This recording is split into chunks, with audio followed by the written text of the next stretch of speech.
Allez, c'est parti pour la matinale gestion de fortune, investissement, conseil, profession CGP, patrimoine 24. Je suis avec Olivier Fitoussi. Olivier, bonjour. Bonjour Frédéric.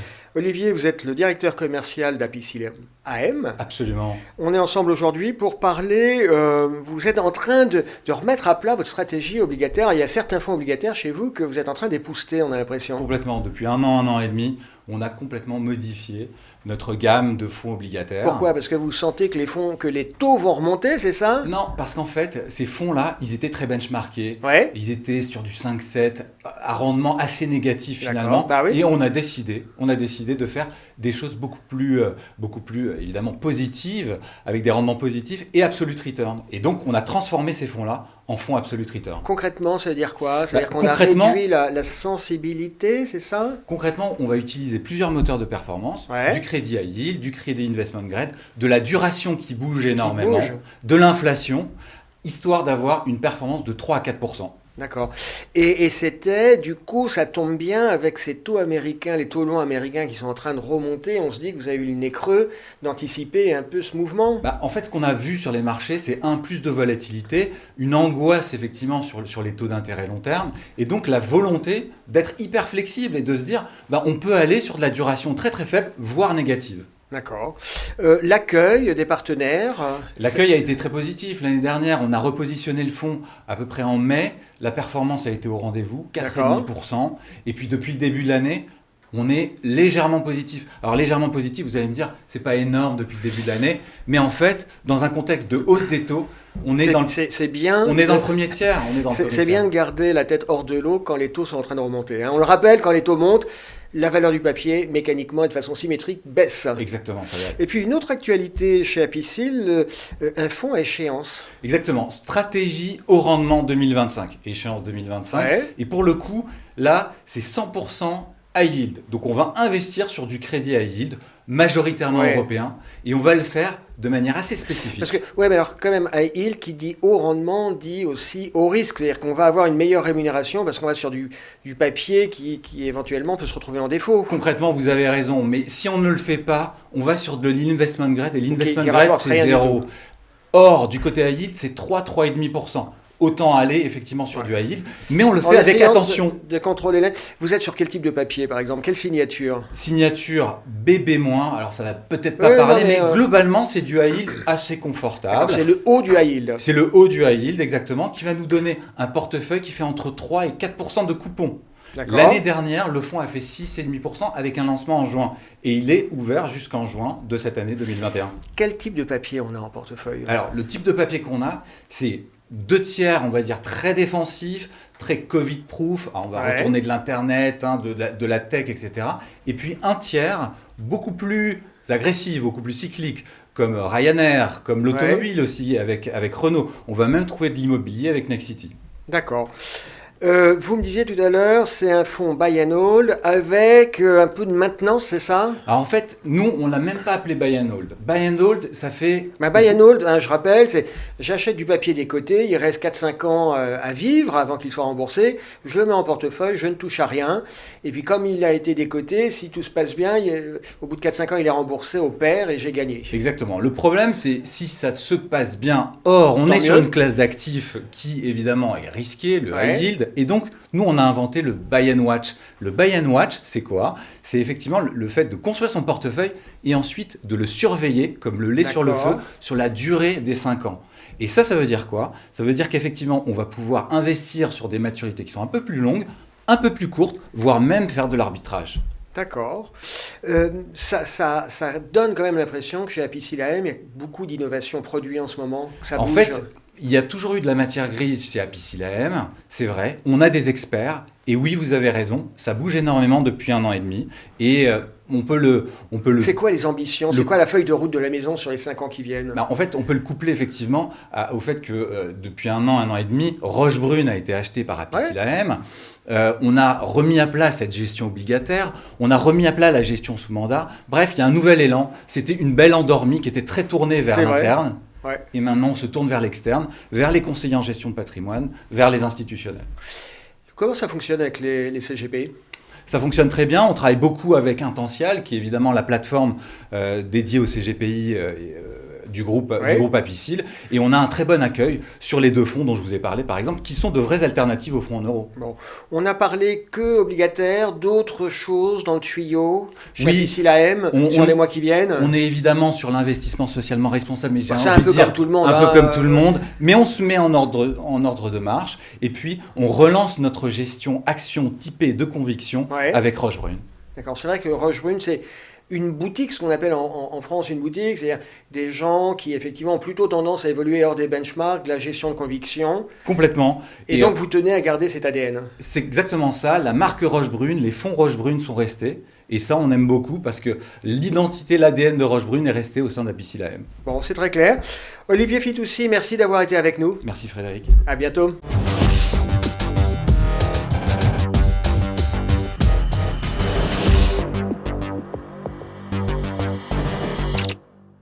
Allez, on continue la matinale et maintenant on va parler de Girardin Industriel. Je suis avec François Boudet. François, bonjour. Bonjour Frédéric. François, vous êtes président de Satia Conseil. Vous êtes un des spécialistes français de la défiscalisation industrielle avec le fameux Girardin. Alors, on est ensemble aujourd'hui puisque votre actualité, c'est que vous mettez sur le marché un produit de garantie sur les opérations. C'est ça, hein?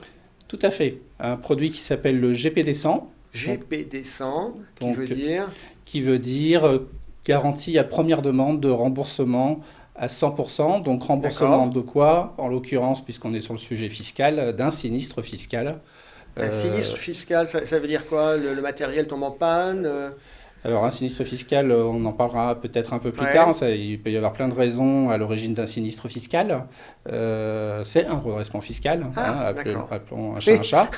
Voilà. Donc c'est un redressement fiscal. Oui, encore une fois, on parlera des... Oui, en fait, c'est ça. Le Girardin, c'est quand même... Il y a un bénéfice fiscal au prix d'un montage industriel un petit peu sophistiqué. Et donc, si le monteur de l'opération fait pas bien son travail, l'administration fiscale peut requalifier et dire non, c'est pas du Girardin, donc le bénéfice fiscal, on le perd, c'est ça? C'est tout à fait ça. Vous savez que l'administration fiscale a horreur de l'approximation. Oui. Les textes sont larges. Il y a d'abord la loi fiscale pour l'impôt sur le revenu, l'article 199, une de siège B du Code général des impôts. Aussi derrière le BOFIP, qui est la Bible de Bercy. Et donc on a là-dedans plein de points de vigilance. Si on se prend les pieds dans le tapis sur un de ces points, on peut se faire requalifier. On peut se faire requalifier, et là, il faut aller se battre avec l'administration pour dire qu'on est en son bon droit, etc. Cette GPD, cette garantie première demande à 100%, elle coûte combien? Parce que qui dit garantie dit assurance, il y a un coût quand même, non? Alors, elle coûte 2% de rentabilité par rapport à un produit classique. Donc, que ce soit en agrément ou en plein droit.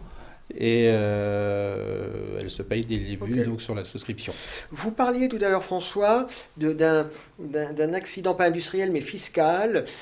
Pour qu'on comprenne bien effectivement le fait que si le montage du Girardin est mal fait, l'administration fiscale peut requalifier. Est-ce que vous avez en tête 1 ou 2 exemples pour illustrer votre propos, pour montrer en quoi on peut se prendre les pieds dans le tapis?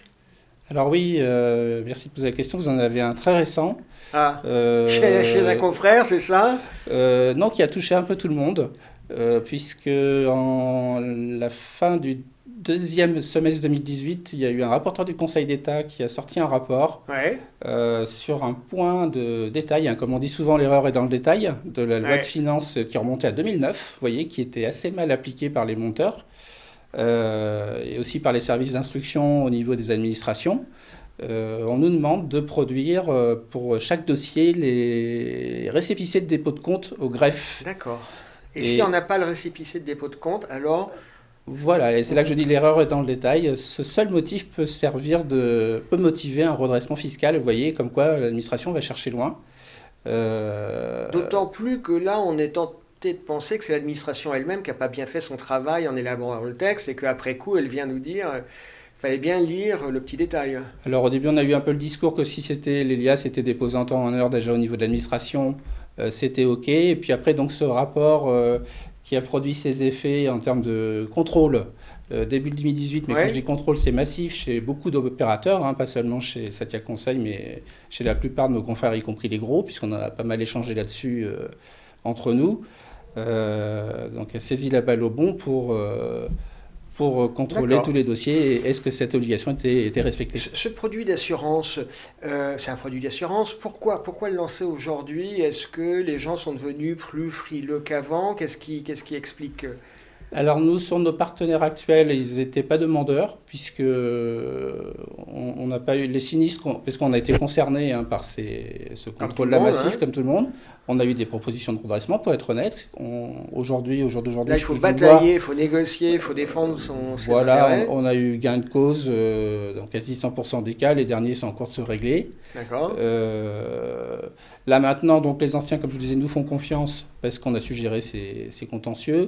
Et pour assurer les prochains, sachant que tout cet arriéré de dépôt de compte a été maintenant réglé, on va leur rajouter une garantie du GPD 100 qui les rassurera davantage si tant est qu'ils en aient besoin. Okay. Voilà. Allez, pour terminer, François, les opérations en cours chez Satia Conseil, il y a quoi dans le pipe que vous êtes en train de négocier ou de signer?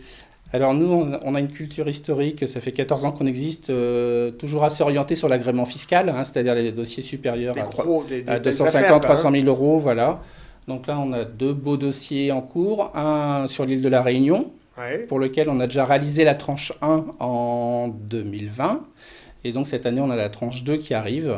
Ça sera une centrale de traitement de déchets, donc de déchets essentiellement automobiles. Ça, c'est à La Réunion. Et en Martinique, par exemple, on a un projet de villa de luxe sur la commune de Trois-Îlets, qui est la station balnéaire phare de la Martinique. Dont le chantier va être entamé aussi cette année, pour lequel on va incessamment sous peu déposer la demande d'agrément auprès de la DGFiP de Martinique. Une petite question, François Boudet. J'ai l'impression que ces produits, comme le Girardin industriel, je ne dirais pas que ça se démocratise, mais qu'il y a peut-être une population d'investisseurs peut-être moins argentés que par le passé qui commence à s'y intéresser. Est-ce que c'est une impression qui est subjective ou est-ce que ça correspond à une réalité? Ça, c'est une vraie réalité, depuis la loi Paul déjà, si on remonte et puis qui a été pérennisée par la loi Girardin qu'on connaît encore aujourd'hui, la LODEOM. Donc oui, il y a une volonté, on est passé d'un régime de déduction du revenu imposable, un peu comme le monument historique, à un régime de réduction d'impôts. Donc oui, ça concerne forcément, on parle de réduction d'impôts, une population beaucoup plus large de contribuables. Bon. Et donc une population qui va être intéressée par ce produit de garantie. En principe, et ses conseils aussi, j'espère. Eh ben, on vous le souhaite. Merci François Boudet d'avoir été avec nous. À très bientôt. Merci Frédéric.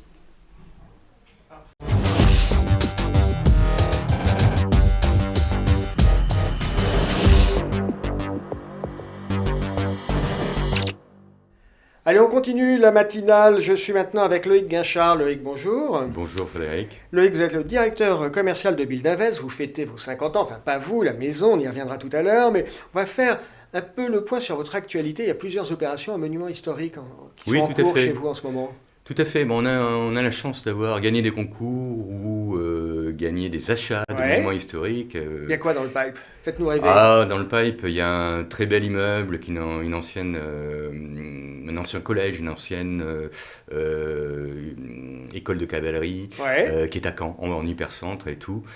C'était l'ancien siège du gouverneur militaire de Caen et on va le transformer, en futur appartement de prestige, de centre-ville, vraiment dans l'optique de la revitalisation des centres-villes. Ça sera livré quand?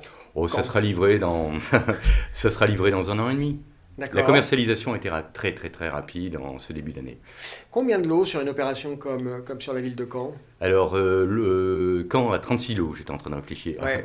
Et ça part en combien de temps? Ça sera parti en 4 mois. Ah oui, ça va assez vite quand même. Très très très vite, oui. Très vite. C'est un peu la magie du monument historique actuellement par rapport à l'adéquation qu'il a avec la modulation du prélèvement à la source. Puisque la part des travaux du monument historique peut impacter votre revenu global et vos revenus fonciers.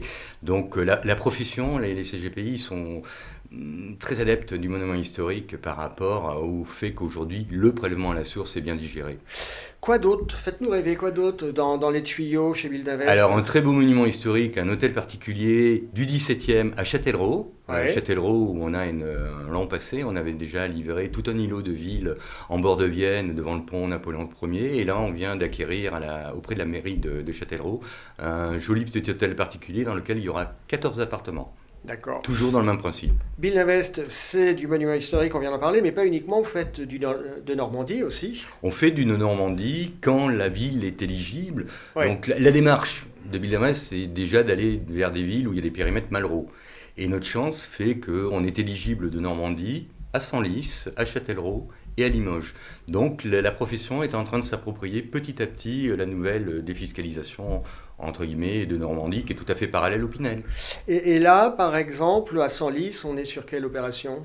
Alors on est sur un ancien couvent qui était une clinique qu'on a racheté il y a 2 ans, dans laquelle il va y avoir 38 logements en hypercentre à côté des musées de la cathédrale de Senlis. Pareil, obligation locative 9 ans, puisque c'est du Malraux, mais c'est le même principe, je veux dire, immobilier de prestige, de centre-ville en hypercentre. Et là aussi, la livraison, c'est prévu pour 1 an et demi. D'accord. Plus rapide, parce qu'on a bien démarré la commercialisation. On est sur des lots assez petits. Pas du tout. Pas du tout, parce qu'aujourd'hui, les élus, l'architecte des bâtiments de France, la DRAC, nous demandent de nous rapprocher de plus en plus de la vraie vie, de plus en plus vers la famille qui regagne les centres-villes. On a en plus, au-delà de la défiscalisation que amène le monument historique ou le Malraux ou de Normandie, le fait d'avoir des familles qui vendent en périphérie, regagnent les centres-villes, et pas à cause de la Covid, mais à cause de la sociologie, pour avoir des vrais appartements. Et les collectivités locales, les municipalités jouent le jeu, c'est-à-dire ont envie effectivement qu'on revitalise les centres-villes et que les opérations se fassent, c'est ça ? Notre seule limite, c'est les PLU, quand on nous oblige à faire 2 places de parking par logement dans des endroits qui sont souvent improbables. Il y a un moment, c'est improbable, c'est même, compliqué. J'imagine, parfois techniquement impossible. À Senlis, on fait une opération fabuleuse, on fait 2 sous-sols de parking sous un couvent. Donc c'est très très complexe, très technique. Et ça coûte beaucoup d'argent. Ouais. Alors Build Invest, l'actualité produit, mais aussi une actualité plus large qui concerne la maison. Vous fêtez, Build Invest fête ses 50 ans. Oui, Build Invest fait ses 50 ans dans la continuité de ses activités, dans la continuité de ces 2 pôles principaux, puisque je représente l'immobilier de prestige devant vous, Frédéric, mais Build Invest fonctionne sur un 2e P, qui est une grosse foncière hôtelière, où on possède des murs et on exploite des hôtels. Et donc, dans le cadre de ces 50 ans, l'immobilier est dynamique, mais l'hôtellerie aussi, puisqu'on va ouvrir un hôtel à Ramatuelle et un hôtel à Saint-Martin dans les mois à venir. C'est audacieux, c'est-à-dire que vous êtes déjà dans l'après-Covid. On sent la personne qui s'est fait vacciner. Hein. Vous êtes déjà dans l'après-Covid. Nos hôtels ont beaucoup souffert depuis 1 an, c'est clair, comme tout le monde hôtelier, tout le secteur hôtelier. Les investisseurs ont beaucoup souffert à nos côtés quand ils portent nos parts d'appartements ou de chambres, puisqu'il n'y a pas que du fonds propre, j'allais dire, au niveau de la partie hôtelière, mais il y a aussi des investisseurs qui portent une partie de nos hôtels. Ouais. C'est clair que malgré les hauts et les bas des confinements et des différents confinements, ce qui n'est pas le cas à Saint-Martin, on a de grosses perspectives de développement. D'accord. Et donc là, vous dites, ce Covid, il y a bien un moment, d'une façon ou d'une autre, ça va s'arrêter. Et donc ça fait du sens d'investir sur le secteur hôtelier pour préparer la reprise, parce que c'est ce qu'on se dit tous, le jour où on pourra retourner dans les établissements, que ce soit les restaurants, les hôtels, reprendre une vie normale, les gens ont une telle soif de sortir qu'on espère que les taux d'occupation seront au taquet. Oui, tout à fait. De toute façon, on voit qu'en 2020, le tourisme s'est recentré vers la métropole. Et d'autre part, il faut bien prévoir une reprise d'activité de circuits touristiques hôteliers à la fin de l'année 2021 ou en début 2022, au pire. Ok. Loïc Guinchard, on vous souhaite succès pour ces opérations. Merci bien. Et puis on vous dit à bientôt. À bientôt, Frédéric. Merci.